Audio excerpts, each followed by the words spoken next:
All right, folks, are you staring at that old carpet, thinking it's seen better days? I hear you. Now picture this, that same room, but totally transformed. Imagine sunlight glinting off beautiful, rich hardwood floors. It's not just a floor, it's a whole new feeling. This is about taking what you have and making it something truly special. We're talking about a major upgrade, y'all, and you're the one who can make it happen. It's a fantastic project, and the results? Absolutely stunning.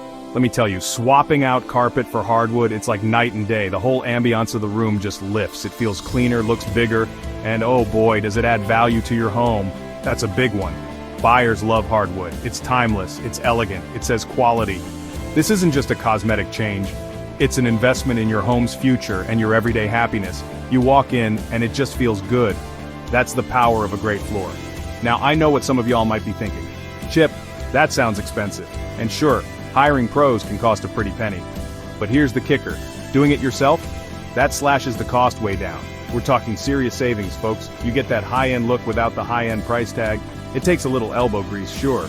But the pride you'll feel, and the money you'll save, totally worth it. This is a budget-friendly transformation with a luxury finish. And it's not just about the money saved, it's about the satisfaction, the sheer joy of looking at that finished floor and saying, I did that. That's a feeling you can't buy. This project connects you to your home in a new way. It's about putting your own stamp on your space, creating something beautiful with your own two hands. So, if you're ready for a change, ready for some wow factor, let's talk about how to get those dream hardwood floors under your feet.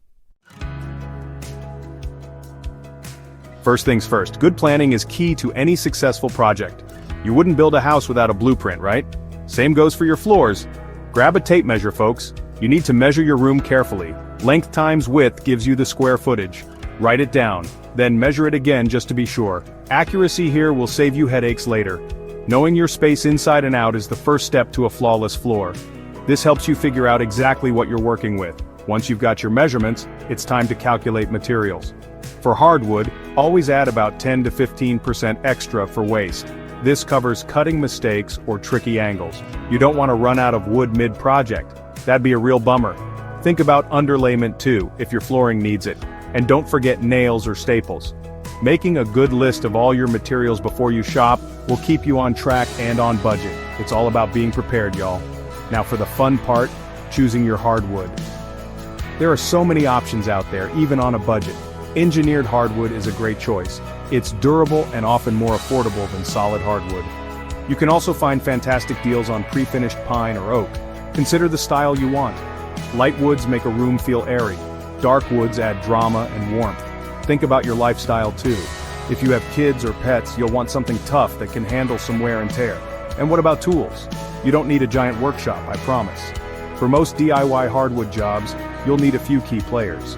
A good miter saw for cutting boards. A flooring nailer or stapler, you can often rent these. A tapping block and a pull bar are your best friends for getting tight seams.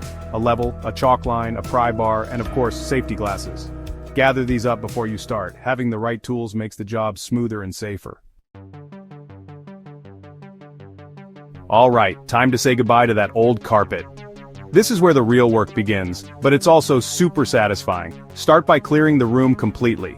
Then, using a utility knife, cut the carpet into manageable strips. It makes it easier to roll up and haul away. Pull it up carefully, and don't forget the padding underneath. That's gotta go too. You might find some staples or tack strips left behind. Use your pry bar and pliers to remove all of them. We want a clean slate. Once the carpet and padding are gone, you'll see the subfloor. This is your foundation, folks, so it needs to be in good shape. Take a good hard look. Are there any water stains, any soft spots, any squeaky areas when you walk on it?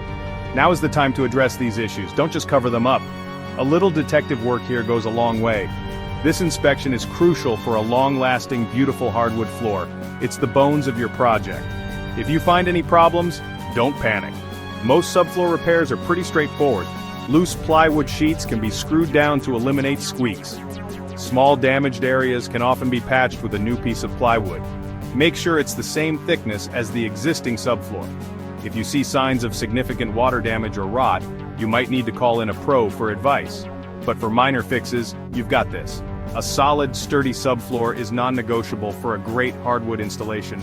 The final step before laying your new floor is getting that subfloor perfectly smooth and level. Any bumps or dips will show through your hardwood. Nobody wants a wavy floor. Use a long level to check for uneven spots. You might need to sand down high spots or use a leveling compound to fill in low areas. Sweep and vacuum thoroughly, really thoroughly. You want that subfloor cleaner than a whistle. A pristine, flat surface is your canvas for the beautiful hardwood to come. Now for the moment we've all been waiting for, installing that gorgeous hardwood. There are a few common ways to do this. Nailing or stapling is popular for solid hardwood. You'll use that flooring nailer we talked about. Click lock systems, often found with engineered wood, are super DIY friendly. The planks just snap together. No glue, no nails needed for some types. Whichever method you choose, read the manufacturer's instructions carefully. That's your guide to success. Take your time with that first row. It sets the stage for everything else. Achieving a professional finish is all in the details. Remember to leave an expansion gap around the perimeter of the room. Wood expands and contracts with temperature and humidity. This gap gets covered by baseboards later. Stagger your plank seams from row to row. This looks better and makes the floor stronger. Use your tapping block and pull bar to ensure tight fits between boards. A level will help you keep things straight. These little things make a huge difference in the final look, y'all. Once all the planks are down, if you chose unfinished wood, it's time for sanding and finishing. Sanding makes the floor incredibly smooth. You can rent a floor sander for this. Start with coarser grit sandpaper and move to finer grits. Then, the fun part, stain. This is where you customize the color. Test stains on a scrap piece of wood first.